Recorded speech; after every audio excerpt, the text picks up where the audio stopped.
Hello everyone, सभी प्यारे बच्चों का वेलकम करता हूं Y T your English shooter पे। मेरा नाम है Aman Bahl. First editorial the Hindu का आज का अपनी क्लास में कवर करेंगे।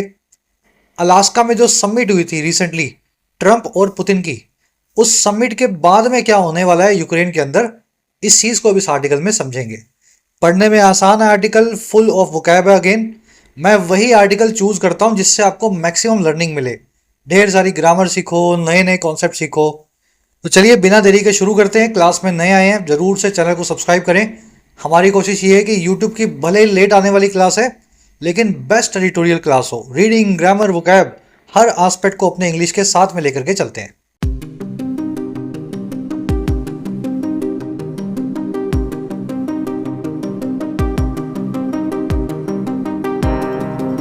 चलिए, कह रहा है पीस मोमेंटम। देखिए, मोमेंटम का मतलब होता है संवेग। साइंटिफिक फॉर्म में इसको बोलते हैं मास इनटू वेलोसिटी, या आसान भाषा में समझें किसी चीज की रफ्तार। और रफ्तार कैसी? वजनदार। जैसे एक भारी भरकम ट्रक है और 120 माइल्स की स्पीड पे भाग रहा है, तो ये कहलाएगा इसका मोमेंटम। कह रहा है जी मोमेंटम सा आ गया है पीस को लेकर के या शांति को लेकर के यूक्रेन में। इस मोमेंटम का फायदा उठाना है। यूक्रेन में जल्दी से जल्दी पीस लाने की कोशिश की जानी चाहिए। कह रहा है जी Ukraine needs to see its future security in context of its battle losses। कह रहे जो यूक्रेन नाम का देश है ना, इसको है जरूरत, इट नीड्स, और किस चीज की? कि ये देखे या सी करे इसकी आने वाले कल की सिक्योरिटी को, सुरक्षा को। और कैसे देखे? इस कॉन्टेक्स्ट में देखे, इस हालात में देखे जो बैटल में इसको लॉसेस हो चुके हैं या फिर जंग में इसको नुकसान हो चुके हैं। देखो, मीनिंग निकालना सेंटेंस का और उसकी आत्मा को समझना दो अलग बातें हैं। ये मीनिंग तो आपने निकाल लिया, लेकिन कहना क्या चाह रहा है भैया? आपको लगता है कि ये मेरा यूक्रेन है पूरा, आप जेलेंस्की हो, आपको लगता है ये मेरा पूरा यूक्रेन है, लेकिन रशिया को लगता है कि यूक्रेन तो इतना ही रह गया, अब ये तो हमने ले लिया है। अब आपको जो बच गया यूक्रेन है ना, उसकी सुरक्षा के बारे में सोचना चाहिए। जहां पे रशिया घुस गया है, रशिया अंदर अपनी सेटलमेंट्स बसा के बैठा है, अब वो यूक्रेन नहीं रहा, चाहे कागजों में यूक्रेन हो। तो अपने लॉसेस को खुली आंख से समझो, रियलिटी को या हकीकत को समझो, और जो बच गया यूक्रेन है उसकी सुरक्षा में जुट जाओ। चलिए, यूक्रेन सब्जेक्ट है, नीड्स इसकी वर्ब है। एक छोटा सा एक्सपेरिमेंट कर रहा हूं आज, सब्जेक्ट और वर्ब को मार्क नहीं कर रहा हूं, साथ में आपके सामने जब मार्क करूंगा तो इससे आप भी आइडिया लगा सकोगे। कभी कभी बीच में एक दिन ऐसा भी रखा करेंगे जब सब्जेक्ट्स और वर्ब को अलग अलग कलर देकर के नहीं लाऊंगा, ठीक है? चलिए, यूक्रेन वर्ब है, यूक्रेन सब्जेक्ट है, नीड्स इसकी वर्ब है। कॉन्टेक्स्ट का मतलब होता है सिचुएशन या हालात। जल्दी से आगे बढ़ते हैं, मैं दिखा देता हूं इस आर्टिकल की आपको वोकैबुलरी। 4 वर्ड्स हैं अपने पास, शुरू में मोटे मोटे वर्ड्स एक साथ देख लोगे तो इसको स्मूथली पढ़ पाओगे। वाईटी ऐप को जरूर डाउनलोड करें। यहाँ पे मिलेंगे आपको आपकी तैयारी के लिए पर्सनलाइज्ड प्रीमियम कोर्सेज, जो सिर्फ नाम के प्रीमियम है और बहुत अफोर्डेबल है। फॉर एग्जाम्पल, हमारा फ्लैगशिप कोर्स है, अभी अभी लॉन्च हुआ है, इंग्लिश अनलॉक्ड कोर्स, जिसमें आपकी फुल फाउंडेशन किसी भी एग्जाम के लिए बिल्ड की जाती है। अभी इसमें क्लासेस आ रही हैं, जैसे ग्रामर आ जाएगी, इसमें रीडिंग आ जाएगी, वोकैब आ जाएगी, फिर एग्जाम कैसे सॉल्व करना है, प्रैक्टिस सेशन भी आ जाएंगे, चाहे फिर एसएससी हो या बैंकिंग हो या रेलवेज हो, डिफेंस हो। इस पूरे कोर्स को हमने 1.5 साल की वैलिडिटी के साथ में 1275 पे रखा हुआ है, काफी अफोर्डेबल प्राइस है। और इसका भी एक छोटा वेरिएंट निकाल दिया है, 999 रुपए का 1 साल की वैलिडिटी इसमें आपको मिल जाएगी। तो you can take benefit of English unlocked course. इसी तरीके से आपको राइटिंग का कोर्स मिलेगा, जिसमें आपको लिखना सिखाया गया अंग्रेजी में। भारत का अकेला ऐसा कोर्स है जो हिंदी मीडियम वालों को इंग्लिश में लिखना सिखाता है। 475 में इस कोर्स को भी आप 1 साल की वैलिडिटी के साथ अवेल कर सकते हैं। साथ ही आपको mission UPSC, mission civil services का फ्लैगशिप कोर्स मिलेगा, जिसमें आप सिविल सर्विसेज के हिसाब से लिखना सीखेंगे, एडवांस मैनर में एसए, प्रेसी, आंसर्स को कैसे डील करना है। ये सब का सब आपको ऐप पे मिल जाएगा। कोई भी क्वेरी हो, इस नंबर पे आप व्हाट्सएप करके टीम से बात कर सकते हैं, अपनी क्वेरी पूछ सकते हैं। ऐप का लिंक फर्स्ट कमेंट में रखा गया है, प्ले स्टोर से डाउनलोड करें। पहला जो वर्ड है वो है सॉलिडारिटी। सॉलिडारिटी होती है जी एकता, unity. Thousands gathered on the streets to show their solidarity with the campaign for reforms. हजारों लोग सड़कों पर इकट्ठे हो गए दिखाने के लिए अपनी सॉलिडारिटी को, सपोर्ट या एकता को, यूनिटी को, इस कैंपेन के लिए, इस अभियान के लिए जो है रिफॉर्म्स का या सुधारों का। चलो, अगला वर्ड है अपने पास एक्स्ट्रावेगेंट। देखिए, अगर आप एक्स्ट्रावेगेंट है ना, तो आपका हाथ बहुत खुला है, रेकलेसली वेस्टफुल है आप, 10 की जगह 20 लगाने वाले आदमी हैं, जहां जरूरत नहीं है वहां भी पैसा खर्च कर देते हैं।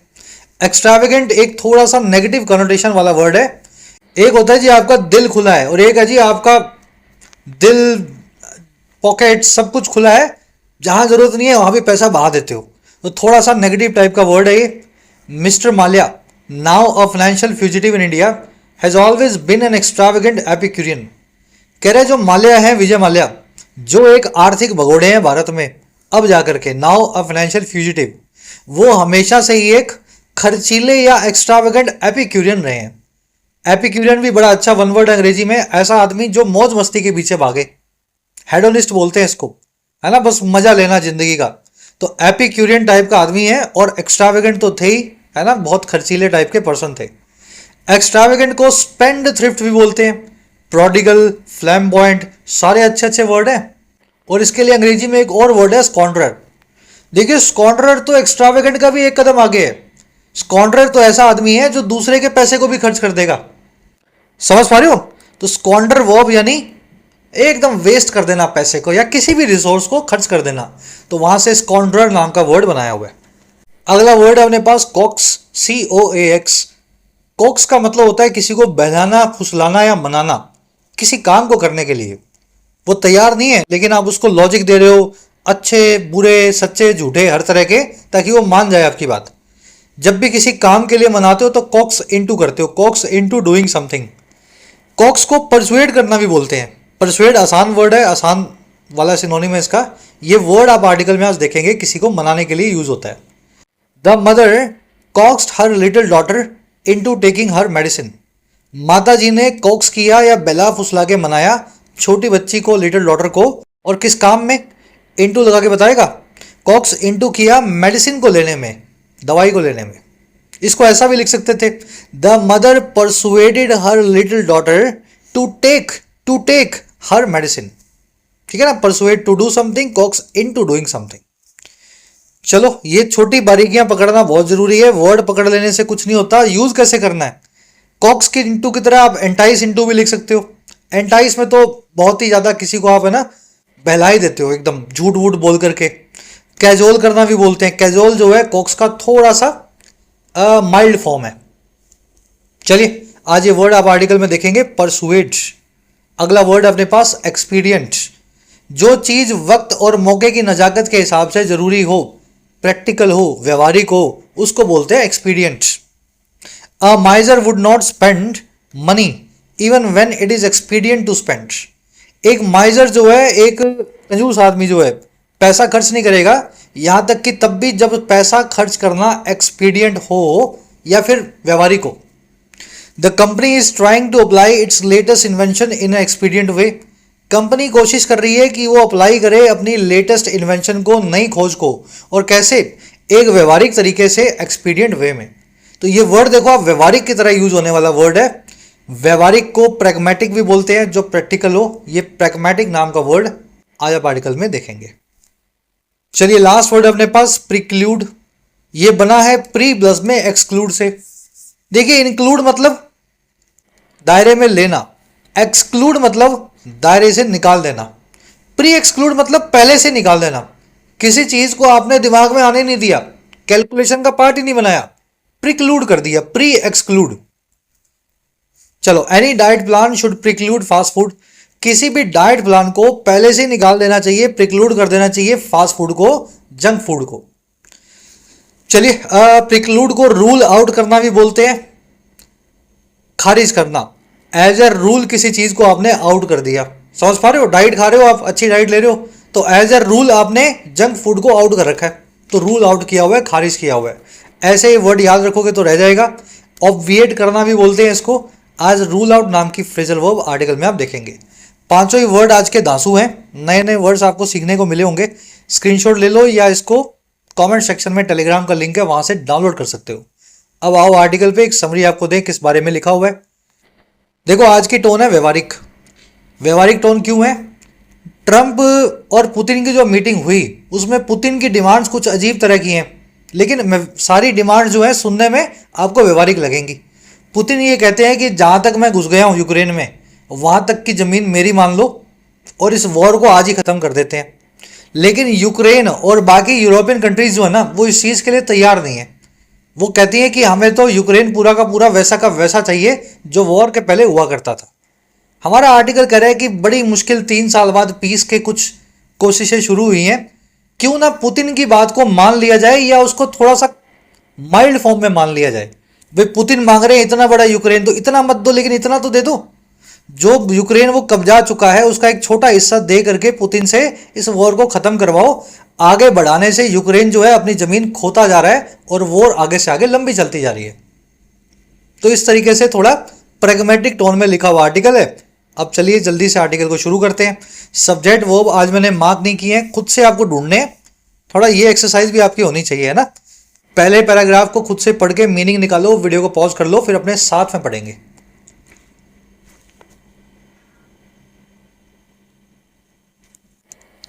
कह रहे the unprecedented multilateral summit at the White house on Monday between US President Donald Trump and a host of European leaders, including Ukrainian President Vladimir Zelensky, just after Mr. Trump's meeting with Russian leader Vladimir Putin in Alaska on Friday, points to a renewed willingness on all sides to end the Ukraine war.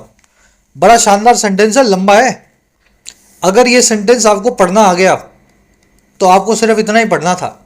The summit points to, इतना ही तो पकड़ना है इसमें। कह रहे एक summit हुई, summit का मतलब क्या होता है? शिखर वार्ता, टॉप कॉन्फ्रेंस। कह रहे ये समिट जो है ना, ये पॉइंट टू करती है, इशारा करती है एक चीज की तरफ। और किसकी तरफ? एक नई विलिंगनेस की तरफ या रजामंदी की तरफ, जो रिन्यूड है, नई है, पुरानी नहीं है, अचानक से पैदा हुई है, रिन्यू। और किस तरफ से ये हुई है? हर एक तरफ से, ऑल साइड से, चाहे यूक्रेन हो, चाहे रशिया हो, चाहे यूरोप हो। और क्या ये विलिंगनेस है या रजामंदी है एंड करने की यूक्रेन वॉर को। तो कह रहे ये जो समिट है ना, जिसके बारे में इतना कुछ लिख दिया हमने बीच में, ये समिट एक पॉइंट टू करने वाली समिट है या इशारा करने वाली समिट है एक नई रजामंदी पे, विलिंगनेस पे, जो हर तरफ से आ रही है कि यूक्रेन वॉर को खत्म किया जाए। अब ये बीच में क्या है, इस समिट के बारे में बताया हुआ है। ये समिट है अनप्रेसिडेंटेड, अभूतपूर्व।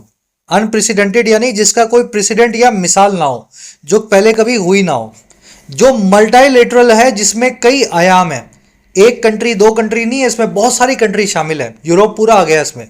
और समिट हुई है एट द व्हाइट हाउस, सोमवार को हुई है, मंडे को हुई है व्हाइट हाउस में। और सोमवार को दिन था अगस्त 18 का। और ये समिट किस किस के बीच में हुई है? अमेरिकन प्रेसिडेंट डोनाल्ड ट्रंप थे पहली पार्टी, और दूसरा था एक होस्ट या एक बहुत बड़ा जमावड़ा यूरोप के लीडर्स का, जिसमें जो यूक्रेन का प्रेसिडेंट है जेलेंस्की, वो भी शामिल था। ये समिट इस तरीके से हुई है। और ये कब हुई है? करे सोमवार को तो हुई है, लेकिन ये जस्ट आफ्टर हुई है ट्रंप की मीटिंग के। और ट्रंप की मीटिंग जो हुई थी रशियन प्रेसिडेंट्स के साथ में, लीडर के साथ में, पुतिन के साथ में, अलास्का में, फ्राइडे को या 15 अगस्त को। तो देखो समिट के बारे में बताया जा रहा है। समिट अभूतपूर्व है, कई लोगों से मिलके हुई है, व्हाइट हाउस में हुई है, इस दिन हुई थी, ट्रंप के बीच में और यूरोप के लीडरों के बीच में हुई थी, और इस घटना के बाद में हुई थी। तो ये पैनी नज़र से आपको सेंटेंस को ब्रेक करना होता है। चलो, संडे को क्लासेस आती हैं हाउ टू रीड, ऐसे आप सर्च करना यूट्यूब में या चैनल पे सर्च करना। मेरे ख्याल से 30-40 क्लासेस आ चुकी हैं। तो इसी तरीके से बड़े बड़े सेंटेंसेस को छोटे छोटे पार्ट करके अपने ब्रेक करते हैं। अगर आप चैनल पे नहीं है तो उन क्लासेस का बेनिफिट उठाना। सबमिट सब्जेक्ट है, पॉइंट्स टू इसकी वर्ब है, विलिंगनेस का मतलब होता है रजामंदी, इसका बिल्कुल उल्टा होता है अनिच्छा, जिसको अंग्रेजी में बोलते हैं रिलक्टेंस, ठीक है, या इसको हेजिटेशन भी बोलते हैं, किसी काम को ना करने की अनिच्छा। चलिए होस्ट वर्ड को देखना। देखिए होस्ट वर्ड के दो मीनिंग है। पहला तो है मेजबान, जिसने आपको घर बुलाया, खाना खिलाया, वो आपका होस्ट है। दूसरा होस्ट वर्ड का मतलब होता है जमावड़ा। समझ पा रहे हो? I am facing a host of problems, मैं एक समस्याओं के जमावड़े को फेस कर रहा हूं। एक समस्या नहीं है, उनके एक बड़ा गुच्छा है, इधर से भी उधर से भी। तो host of something, a vast multitude of something, किसी चीज का बहुत बड़ा जमावड़ा। तो होस्ट वर्ड अंग्रेजी में दो मीनिंग्स रखता है। चलो आगे बढ़ते हैं, रीडिंग को आराम से। चलिए, कह रहे the Alaska summit marked a new start in mister Trump's push for conflict resolution. कह रहा अलास्का में जो समिट हुई थी, समिट बता दिया ना मैंने आपको, टॉप कॉन्फ्रेंस, जब दो देशों के दो सबसे बड़े नेता, तीन देशों के सबसे बड़े नेता मिलके कोई बड़ी बात करते हैं तो उसको अंग्रेजी में बोल देते हैं उस मीटिंग को समिट। कह रहा है अलास्का में जो बड़ी सी मीटिंग हुई थी टॉप टाइप की समिट, उसने मार्क किया या वो निशान बनी एक नई शुरुआत का। और किस चीज में ये शुरुआत आई है नई? ट्रंप के पुश में या दबाव में, जो है कॉन्फ्लिक्ट रिजोल्यूशन का या झगड़े के समाधान का। रिजोल्यूशन यानी समाधान, कॉन्फ्लिक्ट यानी झगड़ा। कह रहा है although it did not yield an immediate breakthrough. कह रहा है हालांकि इसने यील्ड नहीं किया, इसने ला करके नहीं दिया फटाफट एक ब्रेक थ्रू को या कामयाबी को। ठीक है, तो एक शुरुआत तो हुई है ट्रंप की तरफ से कि झगड़े को सुलझाएं, लेकिन उससे कुछ कामयाबी अभी अभी फटाफट नहीं मिली, शायद आगे मिले। चलिए, सबमिट की वर्ब है मार्क्ड, V2 लगा हुआ है पास्ट टेंस। इट की वर्ब है डिड नॉट यील्ड। यील्ड का मतलब होता है किसी चीज को लाना या प्रोवाइड करना, ब्रिंग करना। ब्रेक थ्रू का मतलब होता है बड़ी कामयाबी। बड़ी नाकामयाबी को अंग्रेजी में बोलते हैं डिबैकल, या इसके लिए एक और वर्ड है अपने पास सेटबैक। याद है ना आपको? बड़ी फेलियर को, नाकामयाबी को डिबैकल या सेटबैक। और चलो इतना याद रख लो, वन वर्ड आज की क्लास में मैंने आपसे क्विज में पूछे हुए हैं।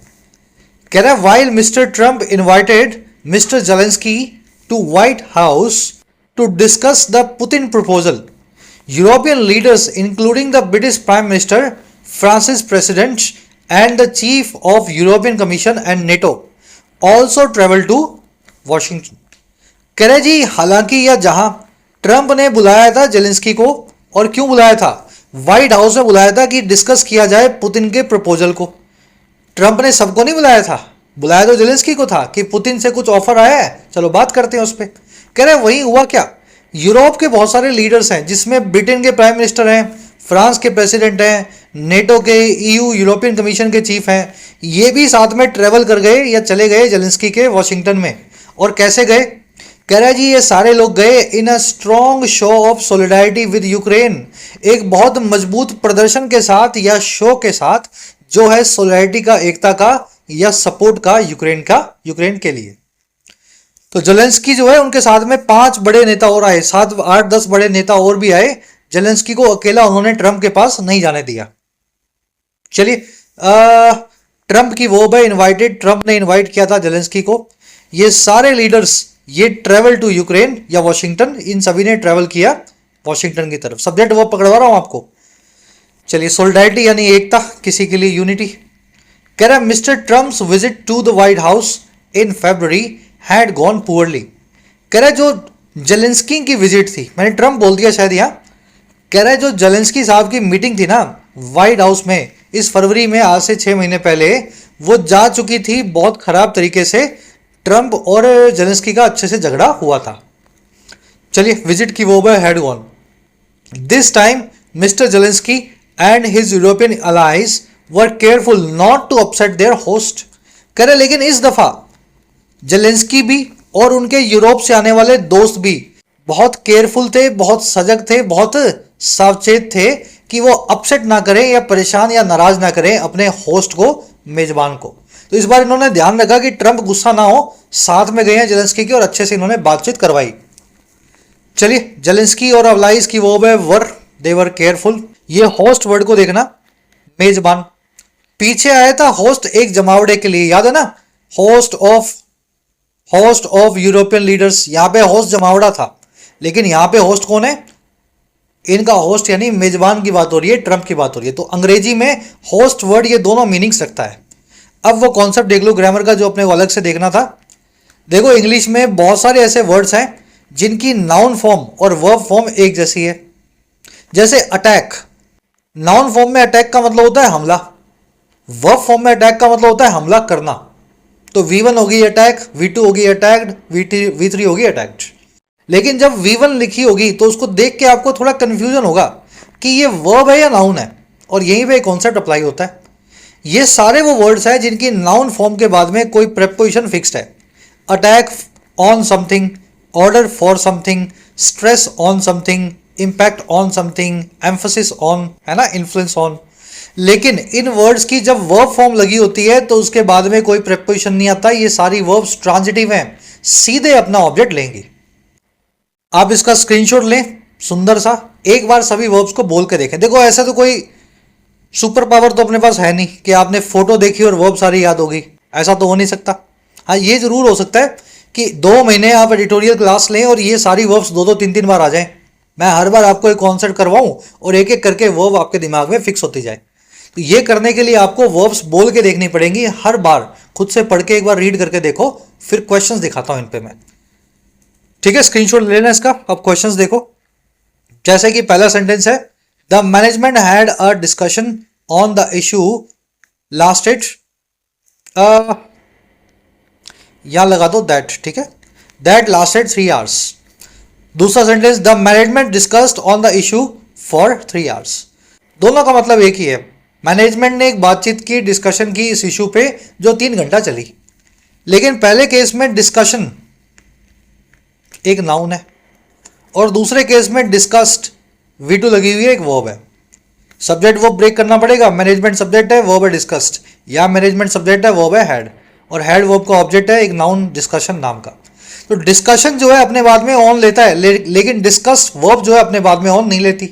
तो यहाँ पे ऑन लगा हुआ है बिल्कुल ठीक है, यहाँ पे ऑन गलत है, समझ पा रहे हो? इसीलिए Zelensky to White House to discuss, on नहीं लिखा हुआ, अबाउट नहीं लिखा हुआ, सीधा लिखा हुआ है to discuss the Putin proposal.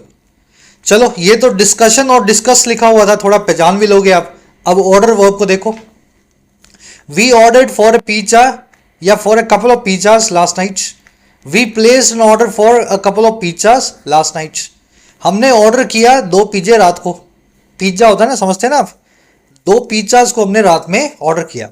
दूसरे केस में हमने प्लेस किया एक ऑर्डर 2 पिज्जास के लिए। देखो यहां भी ऑर्डर, यहां भी ऑर्डर, यहां ऑर्डर वर्ब है, V2 लगी हुई है, V सब्जेक्ट है, यहां ऑर्डर एक नाउन है, V सब्जेक्ट है, प्लेस्ड इसकी वर्ब है। हमने क्या प्लेस किया? हमने प्लेस किया ऑर्डर को। ऑर्डर नाउन अपने बाद में फॉर लेगा, लेकिन ऑर्डर वर्ब अपने बाद में फॉर नहीं लेती। तो यहाँ पे फॉर निकालोगे और ये फॉर के साथ में ऑर्डर, ठीक है। तो इस तरीके से इस कॉन्सेप्ट को आपको अप्लाई करना है। एक क्वेश्चन दे रहा हूं आपको, इसी फॉर्मूला को यूज करते हुए इसको सही करना।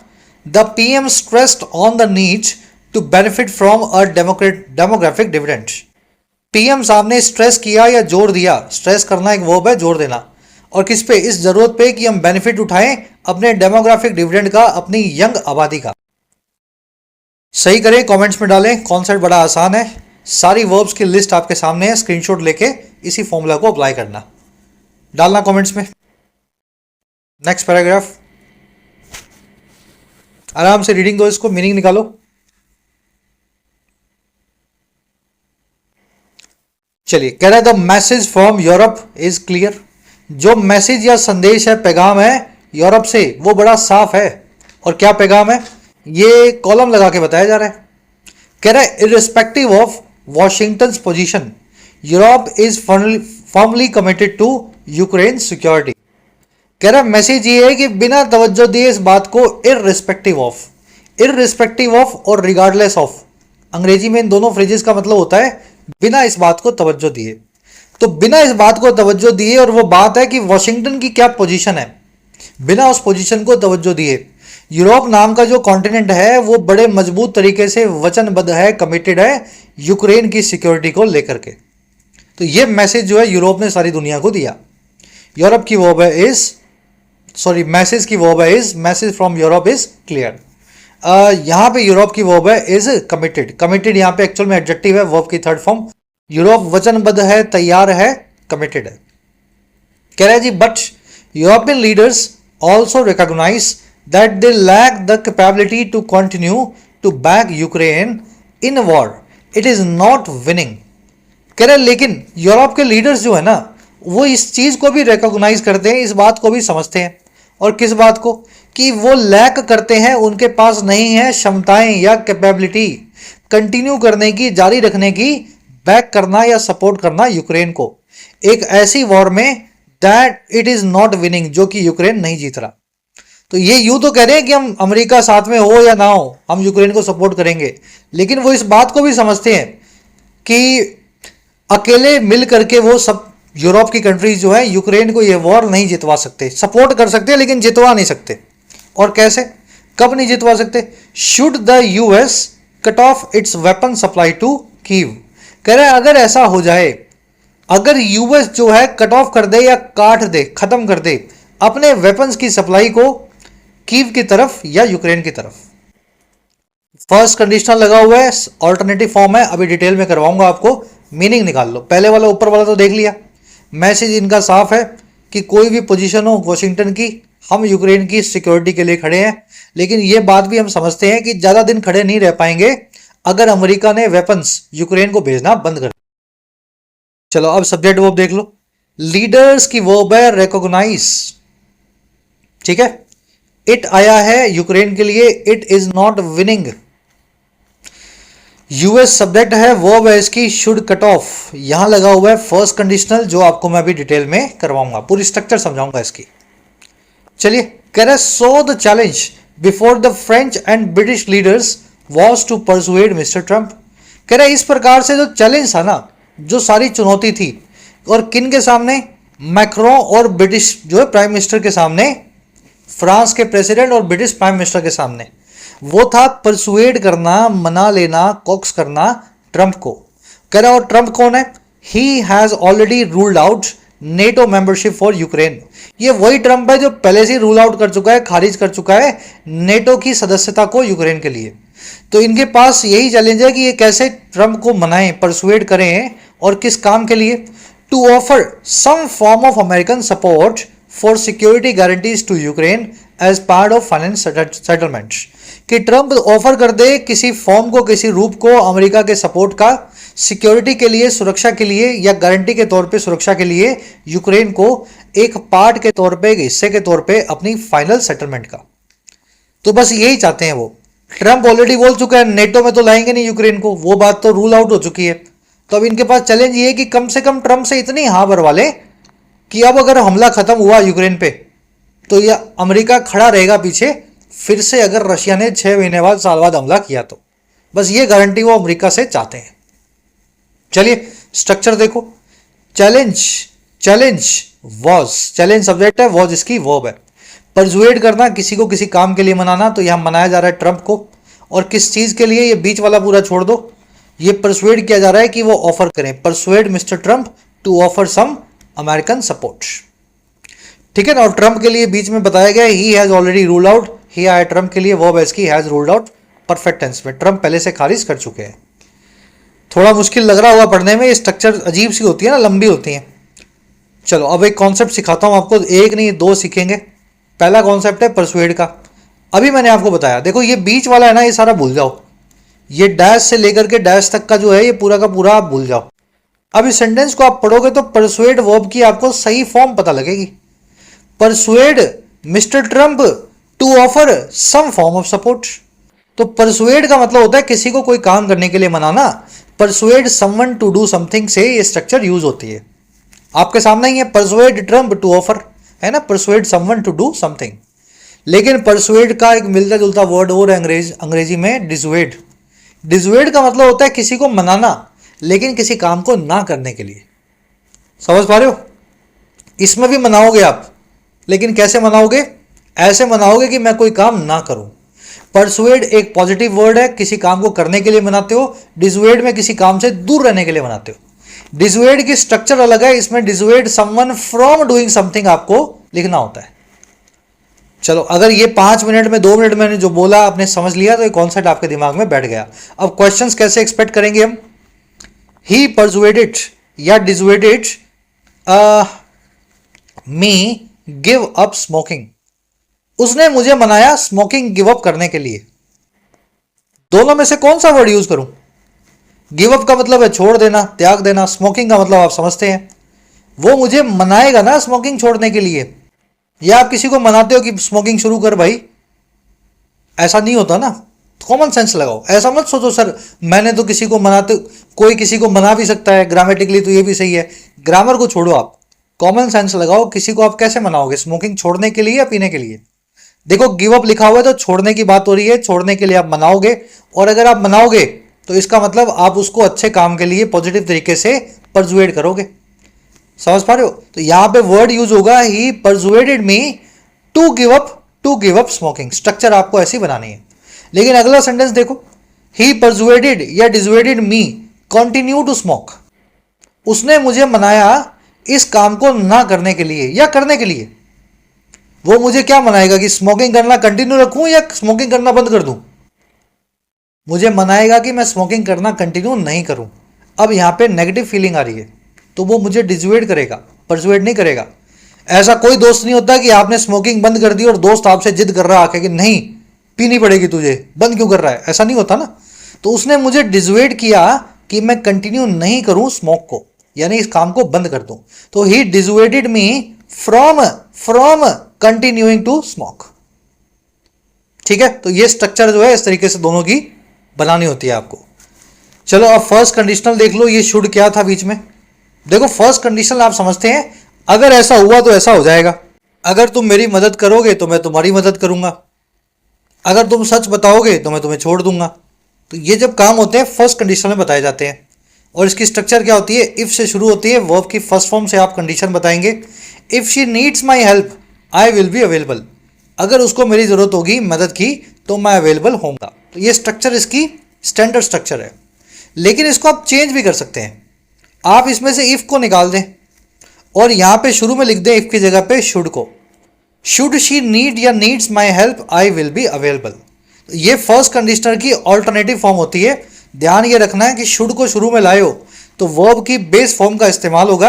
अब नीड्स ना लिख पाओगे आप, आपको लिखना पड़ेगा नीड्स। समझ पा रहे हो मेरी बात? शी के साथ में नीड्स आता है, शी सिंगुलर है, वर्ब भी सिंगुलर, नीड्स बनेगी, मुझे पता है आपको ही पता है। लेकिन जब शुड लगा करके इफ को निकाल करके फर्स्ट कंडीशनल को आप चेंज करते हैं ना, तब ध्यान रखना है नीड्स को मत लिखाना, नीड ही लिखोगे। मॉडल वर्ब जो शुड है वो अपने साथ हमेशा वर्ब की बेस फॉर्म को लेती है। तो शी हो चाहे ही हो चाहे वी हो, वर्ब के साथ ऐसे एस आपको नहीं लगाना। ये होती है ऑल्टरनेटिव फॉर्म फर्स्ट कंडीशनल की। If inflation continues to rise RBI will pause rate cuts. अगर इन्फ्लेशन जारी रहता है राइज करना या बढ़ते रहना तो आरबीआई रोक देगा अपने रेट कट्स को। मैं चाहता हूं इस सेंटेंस को सभी के सभी ऑल्टरनेटिव फॉर्म में लिख करके समझो। जो अभी आपने सीखा, इफ को निकालना है, शुड को रखना है, फर्स्ट कंडीशनल है, इसको शुड बना करके ऑल्टरनेटिव फॉर्म बना करके लिखने की कोशिश करो। डालना कमेंट्स में, गलत होगा सही होगा आपको बताएंगे। वर्ब का खास ध्यान रखना, मॉडल वर्ब अपने साथ बेस फॉर्म को लेगी। यहां भी यही हुआ है, if the US cut of. तो ये कैसा लिखा होना चाहिए था, शुड की जगह इफ लगा दो और कट ऑफ की जगह कट्स ऑफ लगा दो, यूएस के हिसाब से plural singular verb. If the US cuts off its weapon supply. समझ पा रहे हो? फर्स्ट कंडीशनल इफ से बना सकते हो, लेकिन इस भाई साहब ने क्या किया, इफ को हटा के यहां शुड लगा दिया और कट ऑफ लिख दिया, वर्ब की बेस फॉर्म का इस्तेमाल कर दिया, जैसा कि इस सेंटेंस में आपने होता हुआ देखा। तो ये फर्स्ट कंडीशनल और उसकी ऑल्टरनेटिव फॉर्म, दोनों फॉर्म्स आपको आनी चाहिए। ऑल्टरनेटिव फॉर्म मतलब वैकल्पिक फॉर्म। चलिए लास्ट पैराग्राफ है, आई थिंक सेकंड लास्ट है, फटाफट इसका मीनिंग निकालो।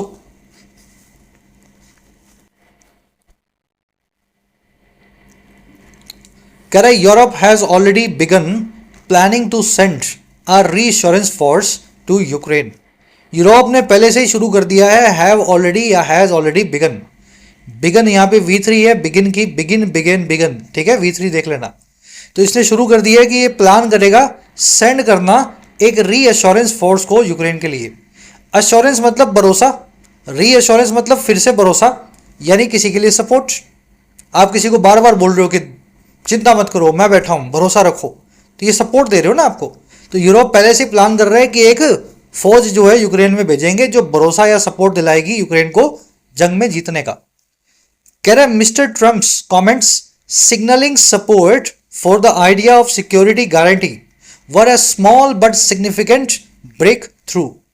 कह रहे फिर ट्रम्प के भी जो कमेंट्स आए जो सिग्नल करते हुए थे या इशारा करते हुए थे, एडजेक्टिव है यहाँ पे, वर्ब के आईएनजी फॉर्म। ट्रम्प के जो कमेंट्स आए इशारा करते हुए कुछ सपोर्ट देने का और इस ख्याल के लिए या आइडिया के लिए जो है सिक्योरिटी की गारंटी का। ये कमेंट्स भी एक छोटा स्मॉल लेकिन सिग्निफिकेंट ब्रेक थ्रू था, बड़ी कामयाबी था। ब्रेक थ्रू आप समझते हैं, बहुत बड़ी कामयाबी, सिग्निफिकेंट का मतलब ही बहुत बड़ा होता है, तो दोनों इन्होंने जोड़ दिया। चलिए कमेंट्स की वर्ब है comments were a small but significant breakthrough. He said Europe would be the first line of defense, but did not rule out American involvement. इन्होंने बोला ही सेड कि यूरोप जो है ना वो होने वाला है फ्यूचर में वुड बी पहली लाइन जो है डिफेंस की।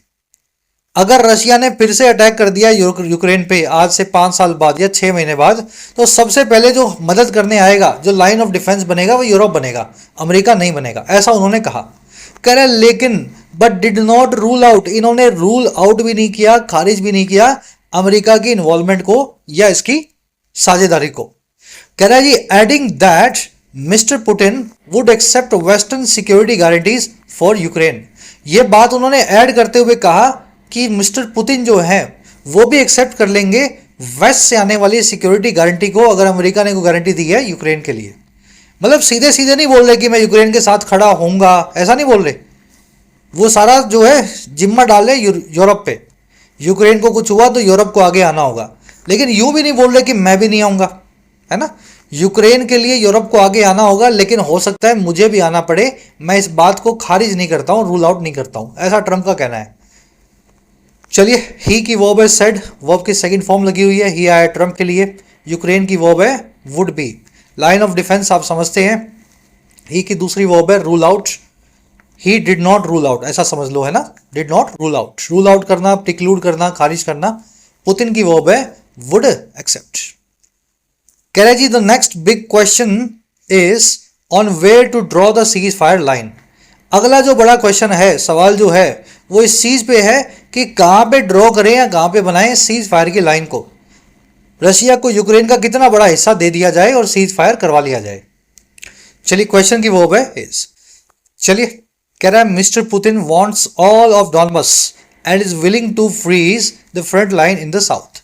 पुतिन जो है वो चाहते हैं, मिस्टर पुतिन वांट्स सारा का सारा डॉनबस नाम का रीजन यूक्रेन का, और वो विलिंग है, तैयार है, रजामंद है रोक देने के लिए, फ्रीज कर देने के लिए जंग को या फ्रंट लाइन को साउथ में। फ्रंट लाइन कौन होती है? ये आपके सारे फौजी हैं, एक आगे 50-100 फौजी होंगे जो आगे आगे बढ़ रहे होंगे और पीछे सारे फौजी सपोर्ट देंगे। तो ये जो 50 फौजी आगे बढ़ रहे हैं या 500 हैं, 1000 हैं, जितने भी हैं, इनको बोलते हैं फ्रंट लाइन, बैटल फ्रंट भी बोल सकते हैं। तो उन्होंने बोला कि डॉनबस दे दो, मैं अपनी बैटल को या फ्रंट लाइन को फ्रीज कर दूंगा और आगे मेरे फौजी यूक्रेन में नहीं घुसेंगे। चलिए, पुतिन की वर्ब है वांट्स, फ्रीज करना, किसी चीज को रोक देना, जमा देना। चलिए, लास्ट पैराग्राफ।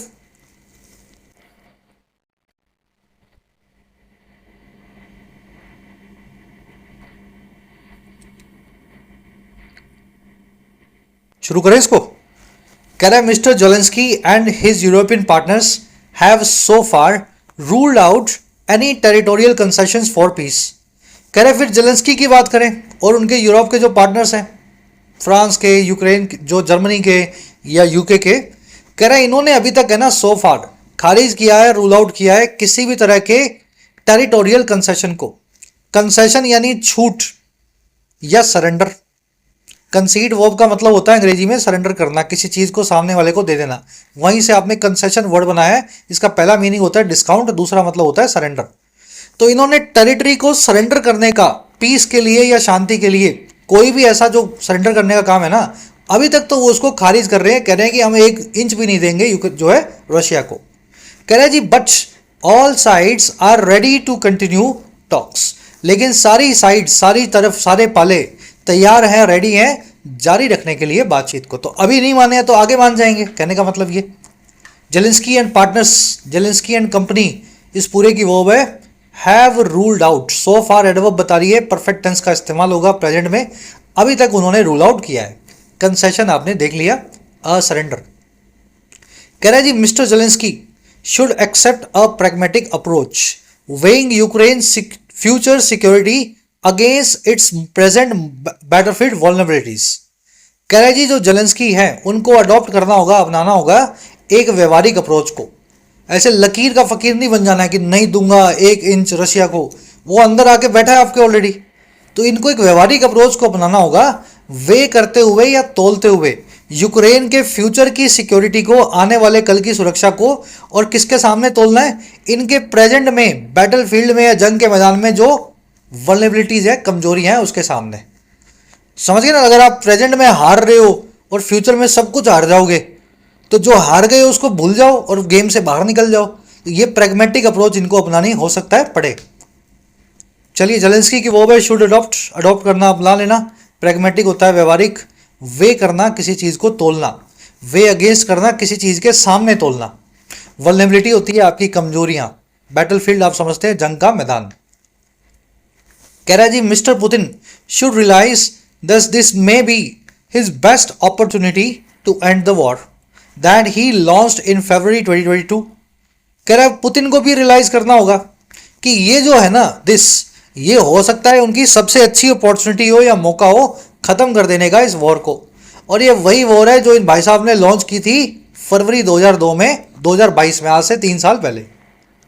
चलो, दोनों के लिए कुछ ना कुछ सजेशन है। पुतिन की वर्ब है शुड रियलाइज, इनको रियलाइज कर लेना चाहिए, एहसास ले लेना चाहिए। दिस की वर्ब है मे बी, ही आया पुतिन के लिए, वर्ब लगी हुई है लॉन्च्ड। कह रहा जी Trump and European leaders must now work towards a compromise formula that addresses Ukraine's future security needs and Russia's past grievances। बड़ा अच्छा सेंटेंस है।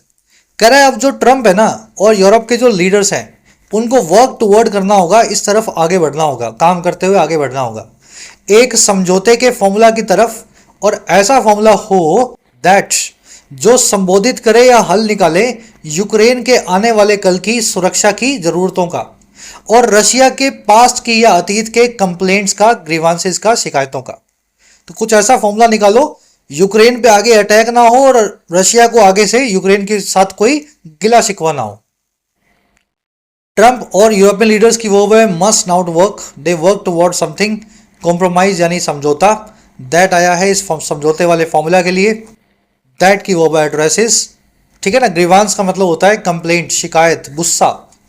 कह रहा the current momentum for piece should not be squandered. ये जो current momentum है, संवेग है पीस को लेके या फिर यूं कहें शांति को लेके, इसको स्क्वांडर नहीं करना है, इसको खुले हाथों से लुटा नहीं देना है। स्क्वांडर करना याद है ना, वेस्ट कर देना एकदम। कह रहा है ये मोमेंटम बहुत काम का है, इसको सहेज के रखो, इसका इस्तेमाल करो, इसको वेस्ट मत करो, स्क्वांडर मत करो। चलिए, squander, waste away, should not be squandered verb है यहाँ पे पैसिव वॉइस में। मोमेंटम यानी संवेग बनेगा यहाँ पे नाउन सब्जेक्ट। रैप अप करें क्लास को। आज हमने सब्जेक्ट वर्ब मार्क नहीं किया, तो ये कितना आपके काम आया और इसको वीक में 1-2 बार करें या ना करें, ये भी आप जरूर से कमेंट में बताना। फर्स्ट क्वेश्चन है आपका, इस आर्टिकल का सेंट्रल आइडिया इनमें से कौन सा वाला ऑप्शन देता है? एक सेंटेंस में इस आर्टिकल को समझाया जाए तो इन चारों में से वो सेंटेंस कौन सा होगा? वो सेंटेंस ये होगा कि अभी कुछ भी नहीं पता क्या होगा, लेकिन ये जरूर पता है कि जो शांति है उसकी वार्ता जो है, बातचीत जो है शुरू हो चुकी है। ये जो समिट है जो अभी वॉशिंगटन में हुई, ये एक फ्रेजाइल लेकिन रिन्यूड मोमेंटम को दिखाती है, संवेग को दिखाती है यूक्रेन में पीस का। हो सकता है ये आगे बंद हो जाएगा, लेकिन एक बार के लिए पीस की प्रोसेस शुरू हो चुकी है। बस यही है इस आर्टिकल की आत्मा। कह रहा है जी जो स्टेटमेंट दी गई थी, Europe would be the first line of defence, इस स्टेटमेंट से क्या अर्थ निकाल सकते हैं आप?